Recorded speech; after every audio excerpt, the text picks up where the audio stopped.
کیا رے وہابی تو بھی کیا کیا بکتا ہے، کیا رے وہابی تو بھی کیا کیا بکتا ہے، بکتا ہے بکتا ہے۔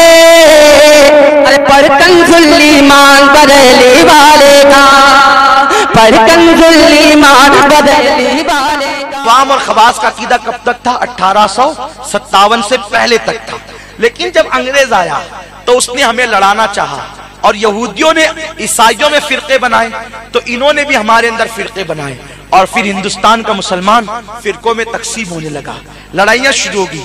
اب جو لوگ جو بھائی کہتے ہیں کہ متحد ہو جاؤ، ہم کہتے ہیں بالکل ہو جاؤ، لیکن ان سے کہیے جنہوں نے فتنہ پیدا کیا ہے۔ ہم تو اپنے گھر میں بیٹھے ہوئے ہیں۔ دیکھیں ایک مثال بتاتا ہوں، ایک ماں کا اور باپ کا گھر ہے، اب باپ کے بیٹے ہیں 10، ٹھیک ہے، اس کے 10 بیٹے ہیں، بیٹا شادی کر کے نکل کے گیا الگ، دوسرا نکل کے گیا الگ، تیسرا نکل کے گیا الگ، چوتھا نکل کے گیا الگ۔ 10 کے 10 بیٹے میں سے 9 الگ الگ ہو گئے، اور ایک بیٹا ماں کے پاس اور باپ کے پاس بچا۔ اب محلے کے پنچ آتے ہیں نا، تو جو بیٹا ماں کے گھر میں رہتا اسی کو کہتے ہیں بیٹا اتحاد کر لو، اتحاد کر لو۔ ارے یہ کوئی بات ہوئی؟ وہ کیا اتحاد کرنے جائے گا کہ وہ ماں کا گھر چھوڑ دے، باپ کا گھر چھوڑ دے؟ اتحاد کی بات کرنا ہے تو جو گھر چھوڑ کے گئے ہیں ان کے پاس جاؤ اور ان کو کہو ماں باپ کا گھر چھوڑا نہیں جاتا، لوٹ چلو ماں کے گھر، لوٹ چلو باپ کے گھر۔ یہ الٹی سیاست ہے، یہ الٹائی انداز اتحاد کا۔ جو ماں کے گھر میں رہتا اسی کو ہاتھ دکھا رہے ہو اتحاد کر لو، اتحاد۔ ارے وہ کیا اتحاد کرے گا؟ وہ تو مرکز میں بیٹھا ہے۔ ان 9 بدبختوں کو بول کہ گھر چھوڑ کے جانے والوں نیا گھر چھوڑ دو، پرانے گھر لوٹ چلو۔ خدا کی قسم صحابہ اہل سنت تھے، علم غیب کے ماننے والے تھے، حاضر و ناظر کے ماننے والے تھے، حیات النبی کے ماننے والے تھے، اولیاء کے ماننے والے تھے، حضور کے مزار پہ چادر چڑھانے والے تھے، آقا کا میلاد منانے والے تھے، اہل بیت کے ہاتھ اور قدم چومنے والے تھے، گنبد بنانے والے تھے، مزار کی تعظیم کرنے والے تھے، توسل کے قائل تھے، وسیلے کے قائل تھے، حضور کے تلووں کا دھول پیتے تھے، حضور کے تبرکات کا احترام کرتے تھے۔ وہ سب ہم کر رہے ہیں، اور ہم نبی اور صحابہ کے مسلک کے گھر میں بیٹھے ہوئے ہیں۔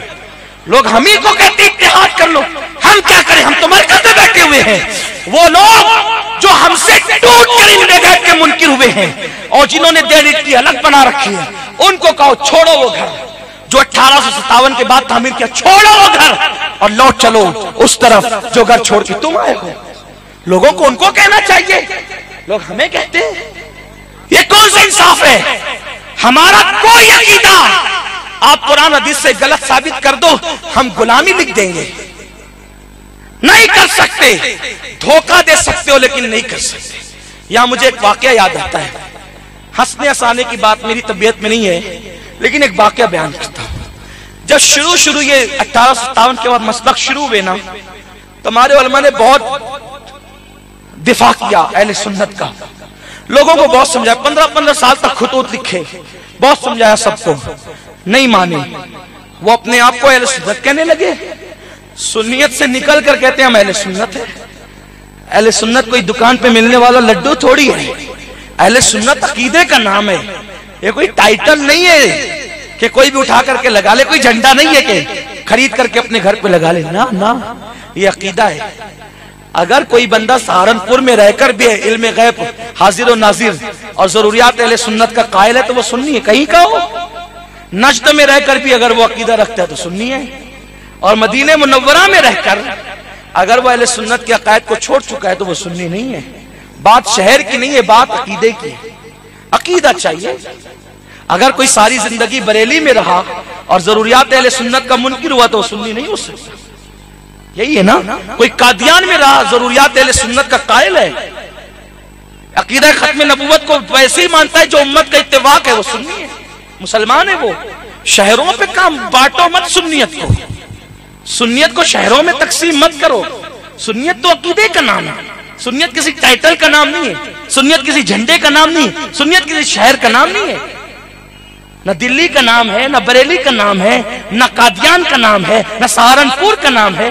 عقیدے کا ہے۔ اگر امام اہل سنت نے جو عقیدہ 1400 سالہ بتایا ہے، اگر وہی عقیدہ قادیان کا رہنے والا، نجد کا رہنے والا مانتا ہے تو وہ سنی ہے۔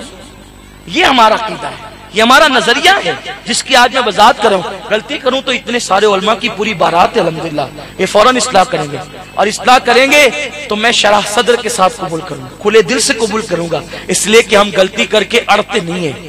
غلطی کر کے اڑنا شیطان کا کام ہے، اور غلطی ہو جائے تو توبہ کر لینا یہ اللہ والوں کی سنت ہے۔ تو اس لیے اگر یہ چاہیں اصلاح کر سکتے میں فوراً بات واپس دوں گا۔ تو بات عرض کرنے یہ چلا تھا کہ لوگ ہمیں کیوں کہتے ہیں کہ اتحاد کر لو، تو بات یہ کر رہا تھا کہ شروع میں جب اختلاف ہوا، نئے نئے فرقے نکلے، ہمارے علماء نے بڑی محنت کی، 15 سال تک خطوط لکھ کر کے سمجھائے، نہیں مانے۔ ایک دن ایک نواب جو ہے نا، اس نے سوچا کہ چلو دونوں طرف کے علماء کو بٹھا کر کے سمجھاتے ہیں کہ متحد ہو جائیں کسی طرح سے، کیونکہ قرآن کہتا ہے وَاعْتَصِمُوا بِحَبْلِ اللَّهِ جَمِيعًا وَلَا تَفَرَّقُوا، اللہ کی رسی کو مضبوطی سے تھامو، فرقوں میں مت بٹو۔ اللہ کی رسی کیا ہے؟ حضور کی ذات اللہ کی رسی ہے، حضور کا دامن پکڑو سب متحد ہو جاؤ، حضور کو ایسا مانو جیسے اللہ نے قرآن میں ماننے کا حکم دیا، بس بات اتنی ہے۔ اہل سنت کا مطلب یہ ہے وہ عقیدہ رکھو جو حضور لے کر کے آئے، اپنا گڑا ہوا مت رکھو۔ دیکھو ایک آسان سی چیز بتاتا ہوں، پہلے غور کرنا۔ حضور کے کیا کسی صحابی نے کبھی یہ کہا کہ نبی ہماری طرح بشر ہے؟ 1,00,000 روپے کا انعام اپنی جیب خاص سے دوں گا، بتا دو کہ صدیق اکبر نے کبھی کہا ہو کہ نبی ہماری طرح بشر ہے؟ بس حضرت عمر نے کہا ہو، اور بخاری مسلم کی قید نہیں ہے، حدیث صحیح کی سند پر کسی بھی کتاب میں بتا دو، بخاری مسلم کی قید نہیں ہے، حدیث صحیح کی شرط پر سند کے اعتبار سے جو حدیث صحیح کی شرط ہوتی ہے اس سند کے اعتبار سے اس طرق سے ایک بات بتا دو کسی صحابی نے کہا نبی ہماری طرح بشر ہے۔ ہم آپ کو اپنی جیب سے چندہ کر کے نہیں، مسجد کے پیسوں سے نہیں، مدرسے کے پیسوں سے نہیں، بلکہ اپنی جیب خاص سے دیں گے، خدا کی قسم۔ لیکن میرا ایمان ہے کہ کوئی صحابی نے نبی کو اپنی طرح بشر کہا ہی نہیں۔ آپ کس بنیاد پہ کہتے ہیں؟ اور کہتے ہیں قُلْ إِنَّمَا أَنَا بَشَرٌ مِثْلُكُمْ کی بنیاد پہ کہتے ہیں۔ کیوں یہ آیت آج نازل ہوئی ہندوستان میں؟ صحابہ کو یہ آیت نہیں پتا تھی؟ جس دن نازل ہوئی تھی اسی دن صحابہ نے سنا تھا، لیکن پھر انہوں نے کیوں نہیں کہا نبی ہماری طرح بشر ہے؟ اس کا مطلب یہ ہے کہ صحابہ کا یہ عقیدہ نہیں تھا، کیونکہ رسول اللہ نے فرمایا بخاری کی حدیث ہے ایکم مثلی، تم میں کون میری طرح ہے؟ یہ عقیدہ ضرور تھا صحابہ کا، کیا حضور کی طرح نہیں ہے؟ بلکہ اٹھا کے دیکھیں بخاری شریف اٹھا کر کے دیکھیں، صحابہ تو حضور کے بازو میں کھڑے ہونے سے بھی ڈرتے تھے۔ ہاں توجہ فرمائیں، اس کا مفہوم اپنے الفاظ میں پیش کر رہا ہوں۔